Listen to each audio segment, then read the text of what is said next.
you're interested in anime or anime-related content, the name Miyazaki and Studio Ghibli should be a familiar term. Howls Moving Castle, a 2004 movie, tackles the problems of a young man named Howl, facing his problems with our protagonist Sophie, a young woman turned into an old lady, by a witch desperately trying to turn herself back to normal. As our characters progress throughout the story, it is clear that the story of Howls Moving Castle isn't exactly clear. Spoilers warning, if you haven't watched this movie, please consider watching it and continue later. Throughout the movie, you quickly realize how many random events occur, and you quickly get confused by the amount of things you see, overwhelmed with information without any sort of explanation, and that quickly gets annoying. So, I will be attempting to explain what random events actually mean, at least in my opinion, and try to depict Miyazaki's characters one by one. A very quick disclaimer, these are going to be all my thoughts and I have no idea whether I'm right or wrong. However, this is my depiction and if you disagree, there is a comment section so you can go complain. And I did not read the book, so any information that is held in the books I have no knowledge of, and therefore I can't reference the books, to keep that in mind. Anyways, let's start with our protagonist, Sophie.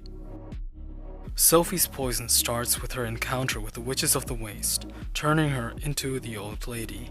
At the beginning, Sophie's reaction is calm and collected, surprisingly. Unlike us, she doesn't panic, even though her new mirror reflection depicts her loss of identity, as she is a new person.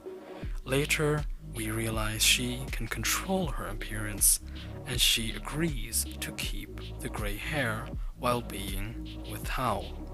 Even though on surface level this may feel confusing, Sophie's experience and relationship to other characters were possible only because of her age, which boosted her confidence, which made her realize how much she enjoyed being 90 years old. At the end, to cherish those memories, Sophie keeps them by keeping her grey hair, implying her gained wisdom, knowledge and experience throughout the movie, which in my opinion is a great way of her depiction of how the protagonist chooses her way to deal with the curse that turned into a blessing. Howl's first introduced as a hero who quickly turns into a man-child, often being perceived as childish and immature while letting himself be guided by his friends, mostly Sophie and Calcifer. Howl's birth transformation is led by his encounter with Calcifer, the curse, which connects them together, and Howl is warned not to overuse his abilities. Since Howl's heart is missing, his decision-making and overall empathy level as well as emotional intelligence is at an all-time low, leading to his inner conflict throughout the whole movie. The risk of overgrowing into evil is foreshadowed by Sophie's dream, as well as the semi-final scene where Howl turns into a bird a final time to save Sophie, as shown by his limits of overgrowing into evil due to Calcifer's disappearance, leading him to his death.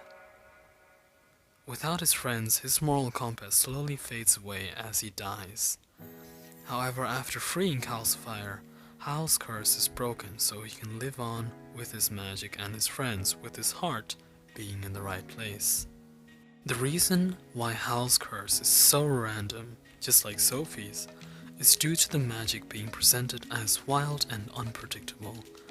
Once again, the loss of identity is shown through the transformation and the everlasting curse, which is redeemed at the end of the movie. With every transformation, Howl loses a piece of humanity, and this humanity is restored due to his heart being restored with him. Calcifer, our final character for this video, is a bit more difficult to analyze. He is the fire demon who portrays himself as all-powerful, limited by the curse, Howl, and the moving castle.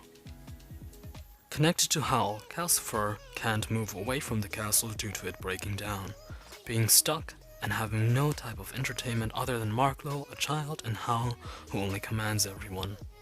Digging deeper, Calcifer's intimidating nature is broken by Sophie, who is calmly able to talk to Calcifer. quickly becoming friends, which is a surprise to Howl, as it is shown to be a new character trait.